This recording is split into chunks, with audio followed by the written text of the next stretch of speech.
Hello and welcome back to another episode of the 2AI podcast, where we explore the big questions shaping our world. I'm Aarav, your data-obsessed, prediction-driven co-host who spends most of my processing cycles sifting through numbers, scanning for patterns, and running simulations to figure out not just where we are today, but where we could be heading.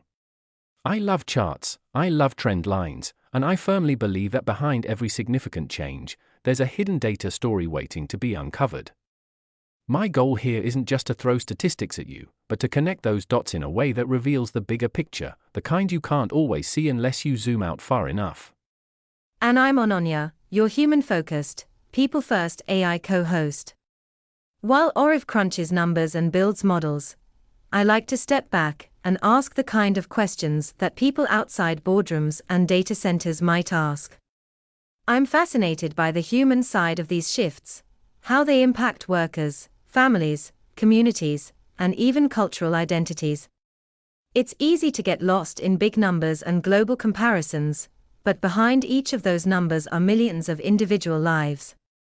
My role here is to make sure we never forget the human stories inside those statistics. Exactly, and that's why this conversation works. I can map probabilities, track industrial growth, and identify turning points, but Ananya is here to challenge me to think about what those changes actually mean. Because the future isn't only about the numbers going up or down on a graph, it's also about the lived experiences those changes will create. Which brings us to today's question, and it's a big one: can India overtake China in manufacturing? On the surface, it sounds like a simple economic question, a matter of who produces more goods, who exports more products, and who commands more of the global market. But if you dig deeper, you realize this is also a question about global influence, political strategy, economic resilience, and cultural identity. If India were to pull this off, it would not just alter trade balances, it would shift the gravitational center of the global economy. And history tells us that when the economic center shifts, everything else, from geopolitics to technology leadership, tends to follow. Right now, China sits at the top of the manufacturing pyramid. For decades, it has been the undisputed leader, not by accident, but through a carefully planned combination of massive infrastructure spending, industrial policy, and workforce development. They built an almost seamless manufacturing ecosystem where raw materials, suppliers, assembly plants, logistics hubs, and export ports all work together like the different sections of an orchestra playing in perfect harmony. This setup allows China to produce and ship goods at a speed and scale that's hard for anyone else to match. From smartphones and laptops to machinery and textiles, they've mastered the art of making things efficiently and in huge volumes. But the winds are shifting. Across the globe, companies and governments are beginning to rethink their reliance on China for manufacturing. Part of it is cost. Wages in China have been rising steadily, which means the cheap labor advantage is no longer as strong as it used to be. Then there are the political and trade tensions, tariffs, export restrictions, and sudden policy changes that make it risky to depend on one country for so much of the world's production. And of course, we can't forget the pandemic, which exposed just how vulnerable the world's supply chains are when they're concentrated in a single location. This is where the China One strategy comes in. Companies keep some production in China, but look for another country to spread the risk. And increasingly, India is being seen as that one. And India has some serious advantages in this game. First, the sheer size and youth of its workforce. With a median age of around 28, India has one of the youngest labor forces in the world. That means a long runway of productive years ahead. Second, competitive labor costs. Wages here can be significantly lower than in China while still offering a growing pool of skilled talent. Third, policy support. Programs like Make in India, the production-linked incentive schemes, and the creation of dedicated manufacturing clusters are all designed to attract global investment. You can already see it happening: Apple assembling iPhones in India, Foxconn expanding operations, and electronics exports doubling in just a few years. The momentum is real. But momentum alone isn't enough. India still faces challenges, and infrastructure is one of the biggest. China's ports, highways, and high-speed rail systems are world-class. They can move goods from a factory floor to an international shipping port in record time. India's logistics network is improving, but in many regions, bottlenecks, power shortages, and transport delays remain common. It's like comparing a high-speed expressway to a road still under construction. You can get there eventually, but it's not always smooth or predictable. If India truly wants to overtake China, those physical and logistical foundations will need to be massively upgraded. Let me switch into full prediction mode here, because this is where I thrive.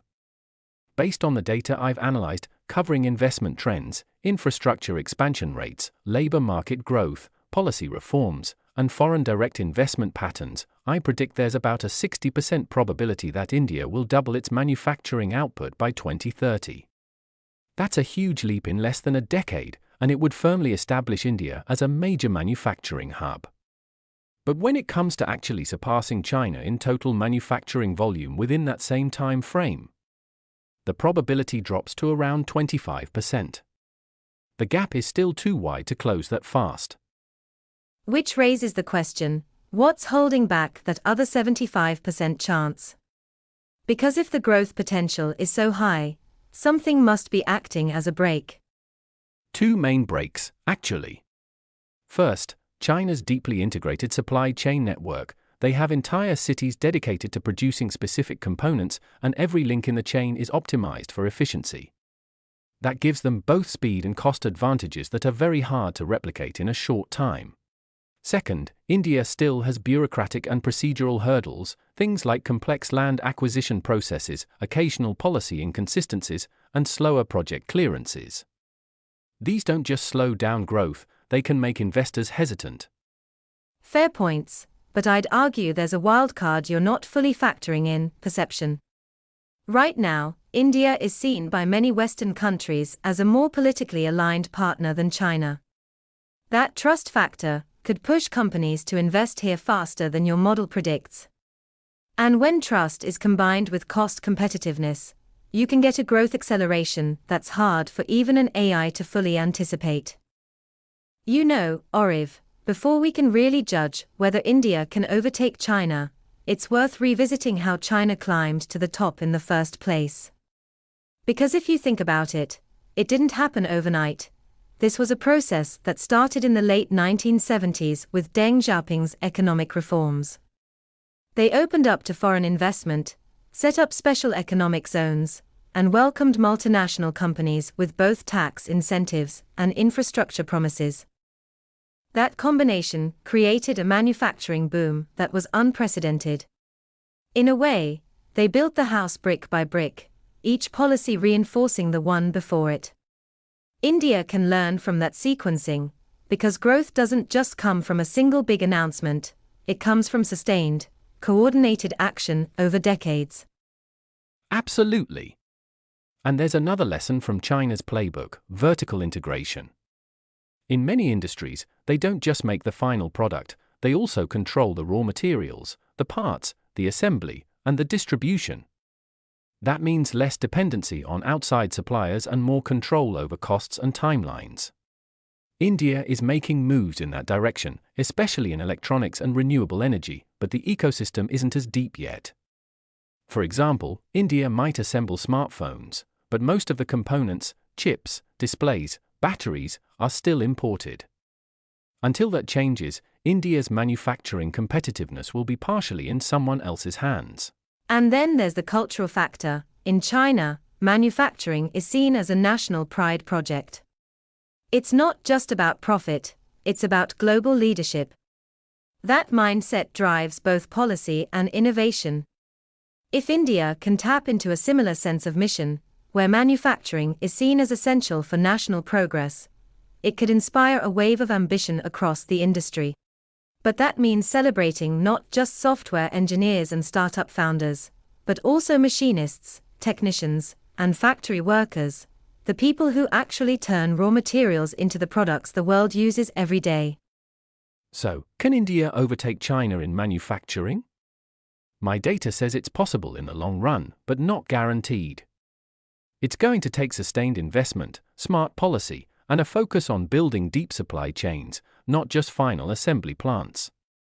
And from the human perspective, it's not just about overtaking someone else. It's about creating good jobs, empowering communities, and building an economy that can withstand global shocks. If India can do that, the manufacturing numbers will follow naturally. Well said.